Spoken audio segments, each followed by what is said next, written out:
Good morning people. Good morning po sa atin. Ayan, hindi ako papayag na hindi ko maibabahagi sa inyo. Ang maibabahagi, grabe yung Tagalog yan. Tagalog. Okay, hindi ako papayag na hindi ko mai-share itong message ulit na ito na siyang pinarelay sa akin ng Panginoon. And napakaganda ng bagay na to. And here I am ulit. Nandito ako sa favorite spot ko. It's sa bukid. Sinusulit na natin habang hindi pa natutubigan to. Okay, go back. Let's go back to doon sa pinaka-topic natin, which is I'm going to share about you yung sunset. Kasi habang nakatingin ako sa sunset nung nakaraang araw pa after nung umulan, around 6 p.m. kasi yon. And you know what guys? May isang niremind sa akin si Lord. Ang sunset, di ba, pag nakikita natin, nire-represent ng sunset na wakas, ending, pangit, ganun. Kasi parang it's end of something, ganun. Pero alam mo ba, na yung sunset din na yan ang pwedeng magpaalala sa'yo na may end lahat ng mga pinagdadaanan mo sa buhay. The sunset would remind you na yung mga pinagdadaanan mo ngayon sa buhay na puro kadiliman or ang hirap niyang kumbaga takbuhan or wakasan. Yung sunset na yon ng buhay mo na madilim, yun din yung magre-represent na patapos na. Patapos na yung problema.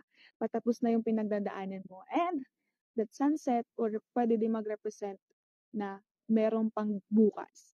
Meron pang bukas na darating. Ibig sabihin, pwedeng itong gabi na to na halimbawa, itong araw na to rather, is ito na yung tapos. Pag nakita mo yung sunset na yan, ibig sabihin, tapos na. And the another day or yung pagdating ng kinabukasan, yun naman yung panibago na season ng buhay mo.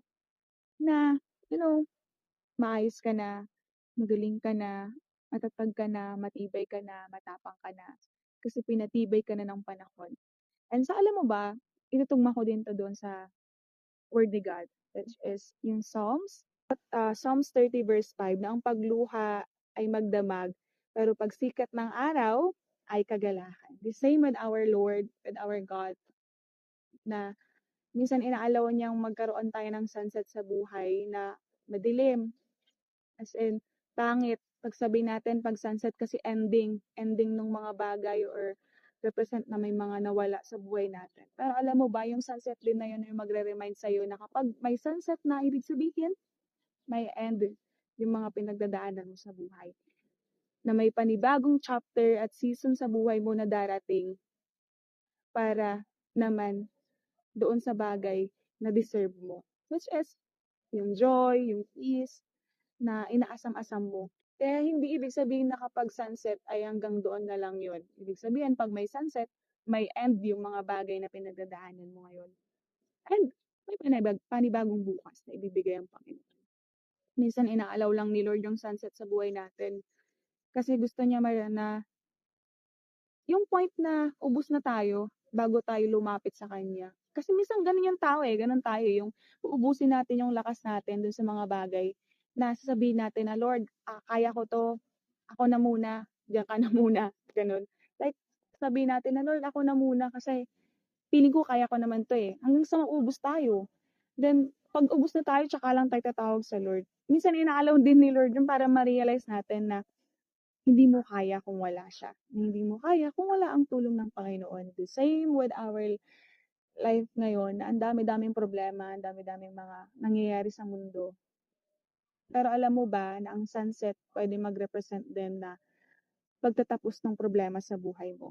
Na tapos na yung season na yan. And it's time, pagsikat ng araw, panibagong bukas, panibagong season, panibagong chapter ng buhay mo, which is mas better, mas maganda, mas maginhawa. Yeah, yun lang. And I hope naging makabuluhan tong umaga na to. If anong oras mo man ito mapanood, I hope maging makabuluhan tong message na to. All glory to God, and I hope and pray na may napulot tayong aral. And I hope na gets nyo yung mga pinagsasabi ko dito. Yeah. Thank you for watching, and I hope